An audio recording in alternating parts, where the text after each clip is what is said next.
Friends, तो कैसे हैं आप सब। सीए फाउंडेशन अकाउंटिंग के अंदर चैप्टर 7 जो है वो हमारा चल रहा है।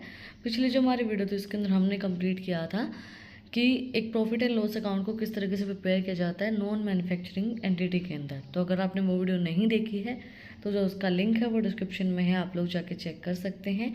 आज हम कवर करेंगे मैन्युफैक्चरिंग एंटिटी के अंदर किस तरीके से क्रिएट किए जाते हैं अकाउंट्स।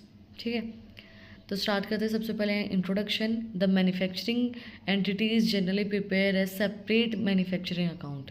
जो मैन्युफैक्चरिंग एंटिटीज़ होती हैं उसके अंदर ये चीज़ें तो होती हैं, trading account, profit and loss account, balance sheet, they are similar, वो सब में सिमिलर होती है। बट एक मैन्युफैक्चरिंग एंटिटी के अंदर एक अलग से अकाउंट प्रिपेयर किया जाता है, वो होता है manufacturing account as a part of final account in addition to trading account, profit and loss account, balance sheet. ये एडिशन होता है trading account, profit and loss account और बैलेंस शीट का। प्रॉफिट एंड लॉस अकाउंट का तो format same ही रहता है हर में ही, ट्रेडिंग अकाउंट का भी सेम रहता है, बैलेंस शीट का भी फॉर्मेट सेम रहता है। बट जो एक मैन्युफैक्चरिंग एंटिटी होती है उसके अंदर एक अलग से अकाउंट बनाया जाता है, वो होता है मैन्युफैक्चरिंग अकाउंट।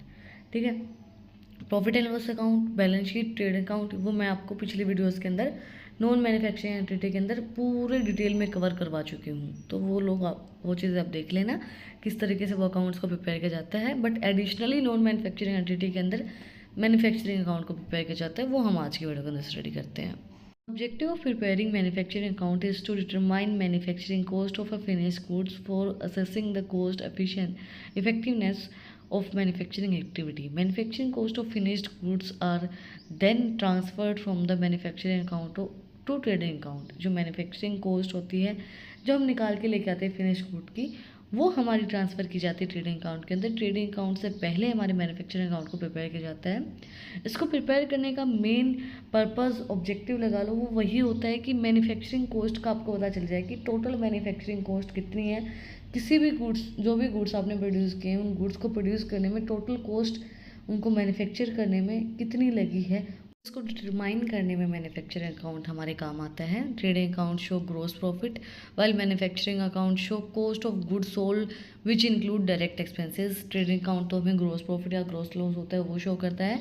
मैन्युफैक्चरिंग अकाउंट जो हमें कॉस्ट ऑफ गुड्स सोल्ड जो इंक्लूड की जाती है, डायरेक्ट एक्सपेंसेस जो भी सारे हमारे हैं। Manufacturing account deals with the raw material work in progress while trading account would deal with finish goods only. देखो, मैन्युफैक्चरिंग अकाउंट जो होता है वो डील करता है भाई कितने हमारे रॉ मटेरियल पे खर्चा लगा है, कितना हमारा वर्क इन प्रोग्रेस, जितना भी काम हमारा चला है उस टाइम पीरियड में कितना खर्चा लगा है, उस चीज़ पे डील करता है।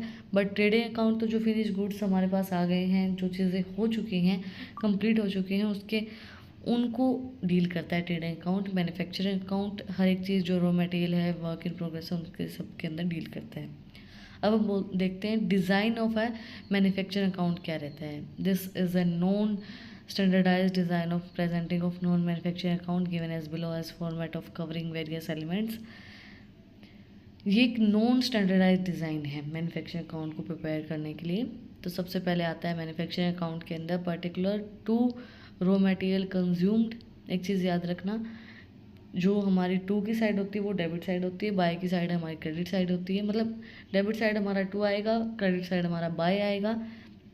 तो to raw material consumed, opening inventory, add purchase, less closing inventory, to direct wages, to direct expense, cost to factory overheads, royalty, hire charges, to indirect expenses, repair and maintenance, depreciation, factory cost, then to opening work in progress.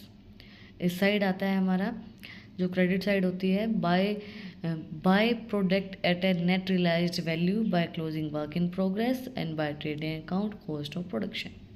ठीक है, इस तरीके से हमारा manufacturing account को prepare किया जाता है ट्रेडिंग अकाउंट से पहले। अब आता है tutorial note.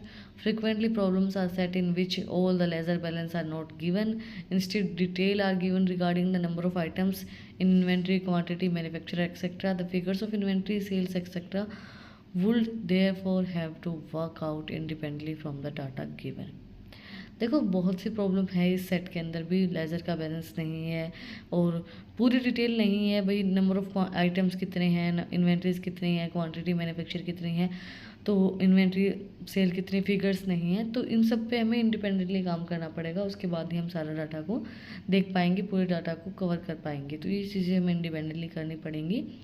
The manufacturing account should have column showing the quantities and value. Frequently all the quantities are not given in the quantities applicable to one or more of the item would have to be worked out. For example, if the question does not state the total number of items sold, the quantity can be worked out by adding opening inventory and unit manufactured and deducting closing inventory.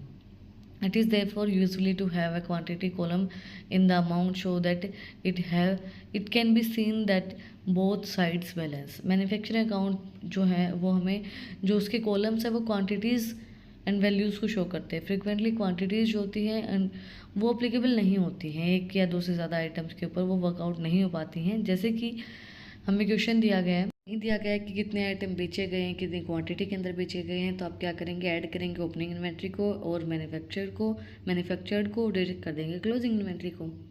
तो ये क्या होता है, usually जो quantity column होता है वो जो अकाउंट होता है वो दोनों ही साइड हम देख पाते हैं। कई बार बैलेंस के अंदर दोनों ही साइड उसको शो किया जाता है मोस्टली।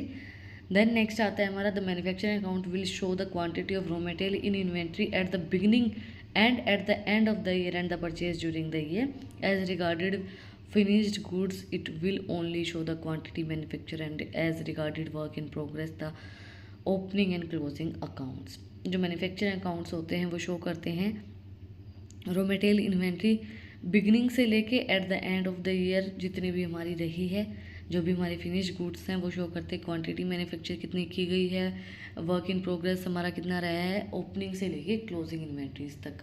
मतलब हमने शुरुआत कहाँ से की थी, ख़त्म कहाँ से की थी, वो वहाँ तक हर एक चीज़ हमारी मैन्युफैक्चर अकाउंट शो करता है। जैसे होता है ना कि भाई आप कोई भी घर बना रहे हो, कोई भी चीज़ मैन्युफैक्चर कर रहे हो, तो ओपनिंग कहाँ से की थी, कितना सामान आपने स्टार्टिंग से मंगवाया था और एंड तक कितना लगा है, उसका पूरा कैलकुलेशन करना।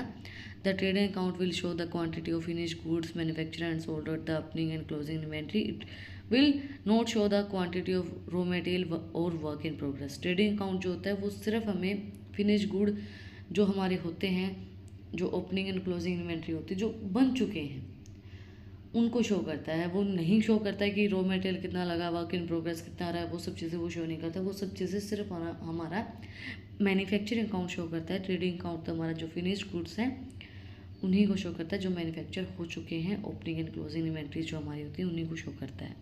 Determining the value of closing inventory in the absence of specific instructions to the contrary, it must be assumed that the sale have been on first in first out basic. This that is the closing inventory consists as far as possible of goods produced during the year, the opening inventory being sold out, and it may be maintained there here that nowadays non-manufacturing business entity prepare manufacturing account as a part of its final set of account. Even the item of manufacturing account are shown either in the trading account in the case of non-corporate entity or a statement of profit and loss account in case of corporate entity. देखो closing inventories जो होती हैं कई बार क्या होता है, absent होती है instruction of contrary. It must be assume as, देखो क्लोजिंग इन्वेंट्री कई बार नहीं होता है, तो होता क्या है कि ये हम अज्यूम कर लेते हैं कि ये हो गया जो हमारा मेथड होता है इन्वेंट्री का, फर्स्ट इन फर्स्ट आउट। जो हमारी इन्वेंट्री पहले आई वो पहले आउट होगी, हमारे पास इन्वेंट्रीज नहीं है उस टाइम पे, हमारे पास क्लोजिंग इन्वेंट्री नहीं होती पॉसिबली। जो हमारी ओपनिंग इन्वेंट्री वो पूरी सोल्ड आउट हो गई है। First in first out method का ये होता है ना कि जो हमारी ओपनिंग इन्वेंट्री है, जो हमारी पहले की इन्वेंट्री वो पहले जाएंगी, बाद में ही वो बाद में जाएंगे, तो हमारी ओपनिंग इन्वेंट्री सारी सोल्ड आउट हो चुकी हैं।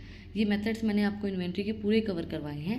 आपको डिटेल में जानना है तो पूरी प्लेलिस्ट मैंने क्रिएट कर रखी है, आप लोग जाके देख लेना। देन ये मेंशन किया गया है नॉन मैन्युफैक्चरिंग बिजनेस एंटिटी के अंदर कि प्रिपेयर किया जाए मैन्युफैक्चरिंग अकाउंट को भी, ताकि फाइनल सेट ऑफ अकाउंट्स आपको पता चल जाए कि फाइनल सेट ऑफ अकाउंट कितने हैं। Even in trading accounts and in अगर नॉन कॉर्पोरेट एंटिटीज़ हैं और in statement of profit and loss account in case of corporate entity, तो उसके अंदर भी मैन्युफैक्चरिंग अकाउंट को आइदर हम प्रिपेयर कर सकते हैं, ऐसा नहीं कि प्रिपेयर नहीं कर सकते हैं। आपकी चॉइस होती है कि आप कर रहे हो नहीं कर रहे हो, बट एक मैन्युफैक्चरिंग कॉस्ट का पता लगाना ज़रूरी होता है, तो उसके लिए जो हमारी मैन्युफैक्चरिंग एंटिटीज़ होती है उसके अंदर इसको प्रिपेयर किया जाता है। ठीक है, दैट्स इट फॉर टुडे। कुछ भी डाउट है आपको, कुछ भी पूछना है तो कमेंट में मुझसे पूछ सकते हैं। इसी के साथ हमारा चैप्टर 7 जो है वो कंप्लीट हो गया है। और अगर आपको इन टॉपिक्स की PDF चाहिए तो टेलीग्राम चैनल का लिंक भी डिस्क्रिप्शन में है, वहाँ पे जाके आप मुझे फॉलो कर सकते हैं। और भी इंटरेस्टिंग रील्स को देखने के लिए इंस्टाग्राम चैनल का लिंक भी डिस्क्रिप्शन में है, वहाँ पे जाके आप मुझे फॉलो कर सकते हैं। और अगर आपने वीडियो को यहाँ तक देखा है तो प्लीज़ सब्सक्राइब बटन पे एक मुक्का मार दो, बेल आइकन प्रेस करो ताकि जो सबसे पहले अपडेट है वो आप लोग के पास आए। फिर मिलते हैं एक वीडियो के साथ, एक टॉपिक के साथ। Like share and subscribe. Thank you for watching my video and enjoy your life.